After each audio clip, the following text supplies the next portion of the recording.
आं फुंनिफ्रायनो जोंनि मानाव गेदेर बिटिसिनि चिफ प्रमद बर' बिथांजों गिदिंफादों गरेस्वर समस्तिनि सिङाव प्रथमाव गरेस्वर कलेजखौ मोजाङै लुफुंनायनि हाबाफारि लानानै बाहाय थांनाय जादों आरो बाहाय इतिमध्ये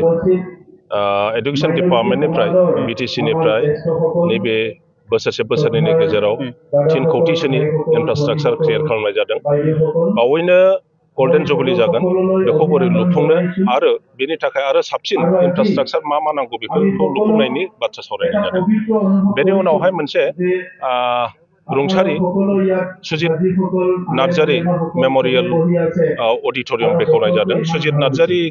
मेम'रियेल अडिट'रियामखौ 40टा समस्तियाव गंसे हिसाबै 40टा बानायगासिनो दङ फ्रायानो जाफुंजोबबाय जोबोद मोजां सिद्धान्त बियो खारन जोंनि जायगायाव मिथिं दावथिं खालामनो थाखाय न' गैया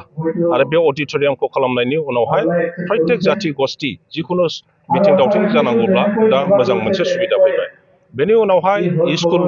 मोनसे बानायनाय बेखौबो बेखेवहैबाय मोनसे गिदिरथार दालां 2 कौटिसोनि मोजां गामिनि जोबोद प्रयोजन दालां बेखौबो दिनै बेखेवबाय आरो फैयै जोबथारनाय नैबेवहाय मोनसे जि हाबाफारि बे जाहैबाय हज भवन बानायनाय जोंनि बिटिसिआव नेक्स्ट टु बर' पपुलेशन वाइज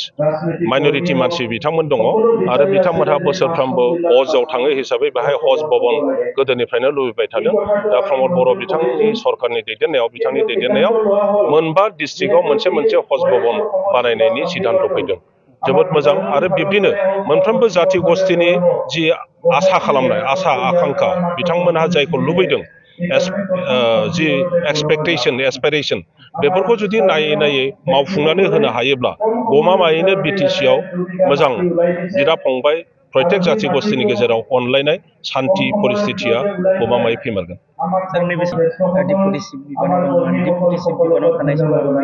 जौगानाय बिथिंखौ नोंथाङा गोख्रै मिथिगौ बा दानि जौगानाय आरो जितु गोदोनि जौगानाय माबोरै जौगाखो आगोलनि सरकाराबो जोंनि दिननि सरकाराबो गोबांथार मावबोदों खारना जाहैबाय गोदो जों जेब्ला बिटिसि दाजेनबाय आरो सरकार हिसाबै जों खामानि मावजेनबाय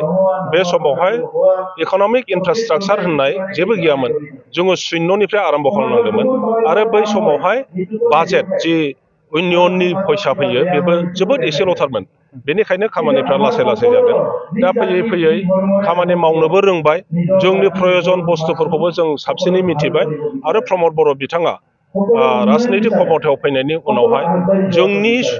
जायगायाव थानाय मोनफ्रोमबो जाथि गस्थिनि समस्याफोरखौ बिथाङा मोजाङै नायदों बिथांमोननि लुबैनाय मा नांगौ बिसोरनि भाषा संस्कृति साहित्य मोसानाय दामनाय देनाय गेलेनाय बिथिङाव माबोरैहाय जौगाहोनो हायो शिक्षायाव बोरै जौगाहोनो हायो आरो मोनफ्रोमबो जायगायाव जेन' दालां गैयै होननाय थाया लामा गैयै होननाय थाया इरिगेसन गैयै होननाय थाया बेफोरखौ नायनानै मोनसे परिकल्पना लानानै बिथाङा बिथांखि लायै खामानि मावदों पार्थक्यनि बाहाय दङ जे आगोलनि सरकारनि दिनाव जोङो मोनसे मोजां प्लेनिं परिकल्पना लानानै खामानि मावाखै जे बबे खामानिखौ मावगोन माबोरैहाय सुरु खालामगोन आरो माब्ला फोजोबगोन बिनि परिकल्पना गैयामोन खिन्थु दा प्रमद बर'आ बेखौ एसे आलादायै मावनायखौ जों नुनो मोनदों जेरैहाय मोनफ्रोमबो 40टा समस्तियाव मोनसे स्टेडियाम बानायनायनि बिथाङा बिथांखि लादों आरो बे स्टेडियामखौ जोंनि बिएलटिनि सासे बयनिख्रुइबो सिगां चेयारमेन जानाय आरो सासे बर'नि गोख्रों दैदेनगिरि सिलागां बसुमतारीनि नामाव बिथाङा दोनदों दा बे हिसाबै संग्रामि नेताफोरखौबो बिथाङा बावलांनो नागिराखै गोसोखांनो हानायनि पार्मानेन्ट माने बेखौ मोनसे सिन गालांदों लोगोसे अबेबा जायगायाव अनफ्ल'नाय बा अबेबा जायगायावल' मावफ्ल'नाय खालायाब्लानो 40टा समस्तियाव मोनसे मावनानै होनायनि बिथाङा बिथांखि लादों पार्थक्यआ बेफोर नैबे समस्तियाव गोबां बिथांखि बेखेवबाय जोबोद मोजां आं फुंनिफ्रायनो जोंनि मानाव गेदेर बिटिसिनि चिफ प्रमद बर' बिथांजों गिदिंफादों गरेस्वर समस्तिनि सिङाव प्रथमाव गरेस्वर कलेजखौ मोजाङै लुफुंनायनि हाबाफारि लानानै बाहाय थांनाय जादों आरो बाहाय इतिमध्ये एडुकेशन डिपार्टमेन्टनिफ्राय बिटिसिनिफ्राय नैबे बोसोरसे बोसोरनैनि गेजेराव 3 कौटिसोनि इनफ्रास्ट्राक्चार क्रिएट खालामनाय जादों। बावैनो गल्डेन जुबली जागोन, बेखौ बोरै लुफुंनो आरो बेनि थाखाय आरो साबसिन इनफ्रास्ट्राक्चार मा नांगौ बेफोरखौ लुफुंनायनि बाथ्रा सावरायनाय जादों। बेनि उनावहाय मोनसे रुंसारि सुजित नार्जारी मेम'रियेल अडिट'रियाम बेखेवनाय जादों। सुजित नार्जारी मेम'रियेल अडिट'रियामखौ 40टा समस्तियाव गंसे गंसे हिसाबै 40टा बानायगासिनो दङ। फ्रायानो जाफुंजोब्बाय। जोबोद मोजां सिद्धान्त बियो, खारन जोंनि जायगायाव मिथिं दावथिं खालामनो थाखाय न' गैया आरो बे अडिट'रियामखौ खालामनायनि उनावहाय प्रत्येक जाथि गस्थि जिखुनु मिथिं दावथिं जानांगौब्ला दा मोजां मोनसे सुबिदा फैबाय। बेनि उनावहाय स्कुल मोनसे बानायनाय बेखौबो बेखेवहैबाय। मोनसे गिदिरथार दालां 2 कौटिसोनि मोजां गामिनि जोबोद प्रयजन दालां बेखौबो दिनै बेखेवबाय। आरो फैयै फैयै जोबथारनायनि बेवहाय मोनसे जि हाबाफारि बे जाहैबाय हज भवन बानायनाय। जोंनि बिटिसिआव नेक्स्ट टु बर' पपुलेसन वाइज माइन'रिटि मानसि बिथांमोन दङ आरो बिथांमोनहा बोसोरफ्रोमबो हजआव थाङो हिसाबै बेहाय हज भवन गोदोनिफ्रायनो लुबैबाय थादों। दा प्रमद बर' बिथांनि सरकारनि दैदेननायाव बिथांनि दैदेननायाव 5 डिस्ट्रिक्टआव मोनसे हज भवन बानायनायनि सिद्धान्त फैदों। जोबोद मोजां। आरो बिब्दिनो मोनफ्रोमबो जाथि गस्थिनि जि आसा खालामनाय आसा आकांक्षा बिथांमोनहा जायखौ लुबैदों